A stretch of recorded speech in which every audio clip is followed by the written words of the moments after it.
I want to give you 4 minutes here of this gentleman, Why Nations Fail. He's going to talk about what makes a good country that will succeed versus one that would fail. It's about 4 minutes.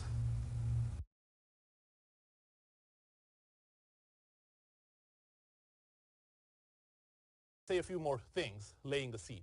So our theory is actually quite simple. It's about incentives, economic incentives and political incentives, and those incentives are shaped by institutions, broadly the rules of the game in a society in the economic, social, and political sphere. In the economic sphere, we talk of inclusive economic institutions. Inclusive economic institutions are those that enforce property rights, that have judicial and contracting institutions that uphold contracts and enable individuals to enter into mutually beneficial agreements. And quite importantly, perhaps most importantly, they provide a level playing field, both in terms of regulations that don't prevent people from entering into businesses and occupations that are best for themselves, and providing the right sort of investments in public infrastructure and education and so on that make it possible for the population at large to participate in the economic game. And it's no surprise that I think inclusive economic institutions with these level playing field are really important, because if you look at sustained economic growth, growth in the long run that lasts not for just a couple of years, not just for a decade, but for extended periods of time, it's based on technological change, it's based on innovation, it's based on creative destruction. So any society that only uses the energy and creativity of a small fraction of its population is not going to be significantly prosperous in the long run. But the catch is that most societies throughout history, or even today, aren't ruled by inclusive economic institutions. They're ruled by extractive economic institutions that do the opposite. They don't create secure property rights, at least not for the majority of the population. They don't create a legal environment that upholds contracts, or they create an environment that's very biased. And most of all, they create a very tilted playing field where the politically powerful are protected by entry barriers, and the politically powerful have all the resources and get all the education, get all the rights to enter into the lucrative occupations and businesses. And of course, the word extractive here is not chosen by not chosen randomly. The idea that we want to communicate is that these institutions aren't there by mistake. They have been designed for a purpose, precisely to reallocate resources, redistribute resources from the majority of the population for the benefit of the politically few, whom we sometimes refer, or often refer to in the book, as the elite. And the reason why these extractive economic institutions don't support economic growth, sustained economic growth, is that because they don't generate the sort of innovation, they block technological change, and they don't create a secure property rights and the contracting environment for the majority of the population to take advantage of their talents and skills. In fact, quite the opposite throughout history. They create such a tilted playing field that much of the population is actually coerced for the benefit of the minority. And these extractive economic institutions don't exist in a vacuum. They are supported by a specific set of political institutions, which, to emphasize the sort of the symbiotic relationship between the two, we call extractive political institutions. Extractive political institutions are those that concentrate political power in the hands of a narrow elite and don't create political equality. They don't create checks and balances or constraints on the exercise of power. And you see why these two are going to create feedbacks between the two. Let's consider a specific example. The United States, just like Britain and a few other economies, had a much more secure set of property rights. The patent system, for example, which encouraged innovations in the United States, was just the tip of that iceberg, but was very important because of its symbolic value. It enabled people from all walks of life to be able to say, okay, this is my invention, and I will be able to market it, or I will be able to open a business on the basis of it and scale it up. What was quite important for the United States in the 19th century is that even when there were periods in which economic inequality and political inequality increased, political power wasn't so monopolized in the hands of a narrow group that they could call all the shots and block innovation, block technological change, block new investments.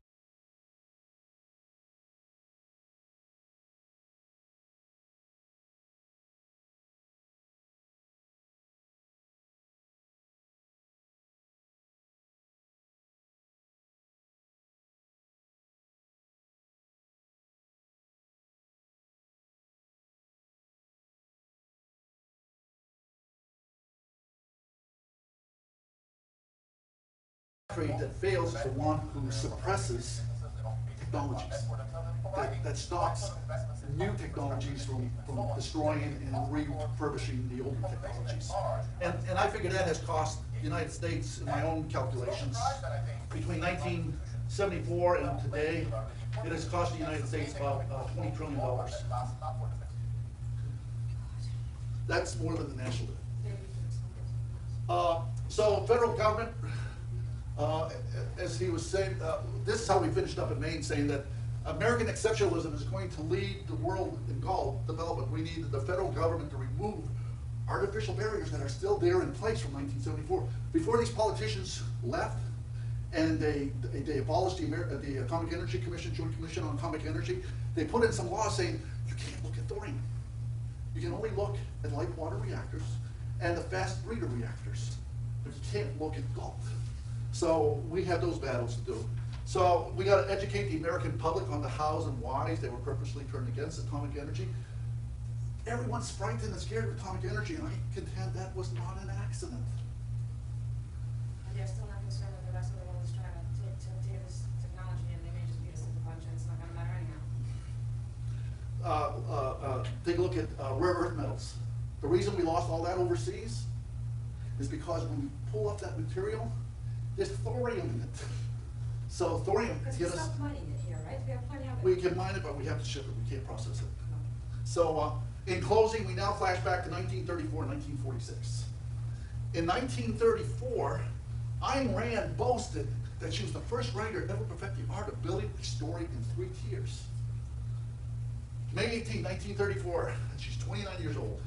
And a plot of a story is simple and understandable enough to be interesting alone by itself, even the lowest type of mentality. The same is true if a plot carries a deeper meaning. It can be reached only by the highest. But she goes on in her letter. Oh, I must have jumped over that. But she's saying, I'm able to write in all my stories a 3rd level, almost to me a Da Vinci level, where if something special occurs, it might trigger an understanding of what's going on there. If the elites could not control Oppie, they would expose him as a clown in the eyes of the American people. They took Jerry Voorhis, who was a supporter and would have been a president probably in 10 or 12 years if he continued, who was Kid Atlas. He had legislation against communism. Nixon painted him as a communist.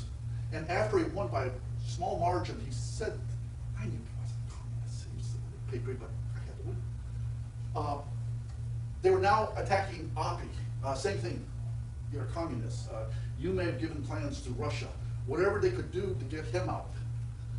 So I had contended at one point in time, just before Roosevelt's death, he sent a telegram, a note, something to Oppenheimer saying essentially, whether he was at Warm Springs, Missouri, which they also called the White House, the Oppenheimer stop, Joint Operational Homeland Nuclear stop, geothermal atmospheric liquefied thorium stop, initiate strategy.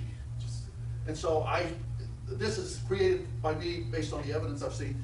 And I've seen Robin with his typewriter that has the R off a little bit. So I pulled that in, happy to accept, Robert Oppenheimer. So this is, be it this form or some other form, this is the communique, because there's some things going on that we won't get into here because it'll be later, but the British are involved in this, but the British are.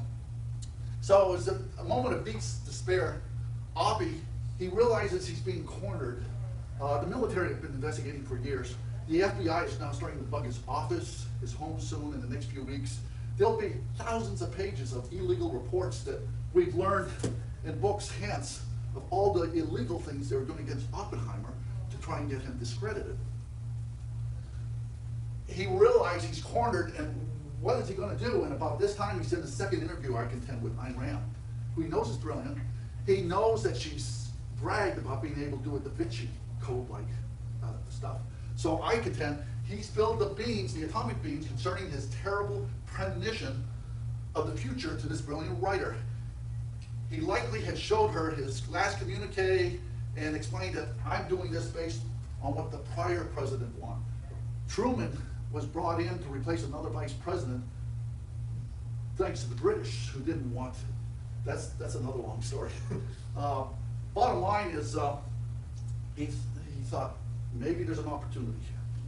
So the fact that AR successfully hid a 2nd copy of her screenplay, top secret from everyone for half a century, suggests Oppie likely warned her that he didn't think the Truman administration was ever going to get it out because they're cutting down information. They don't want information released. That is exactly what happened. March 19, 1946, parts of the manuscript would eventually be found in the Truman archives. There were like 16 pages. She's doing this for a guy named Barris who did Casablanca and the Maltese Falcon. And they came in and gave him the equivalent of $250,000. We want that. don't do anything else on it. So she's ticked at her producer for doing that, so she'll leave him eventually. But anyway, that's another story. The impact, let's see, 2 brilliant minds, century understanding, neither would, and this is the other thing.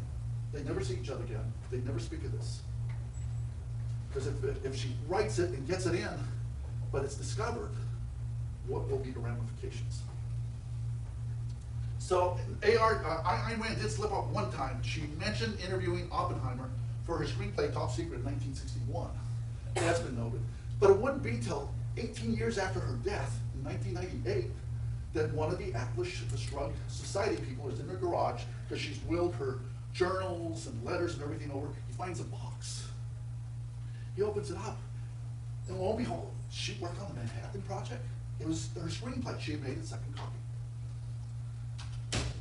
So, oh, and with Ayn Rand, her Atlas Shrugged, when I say she does 3-layer books, would you be interested?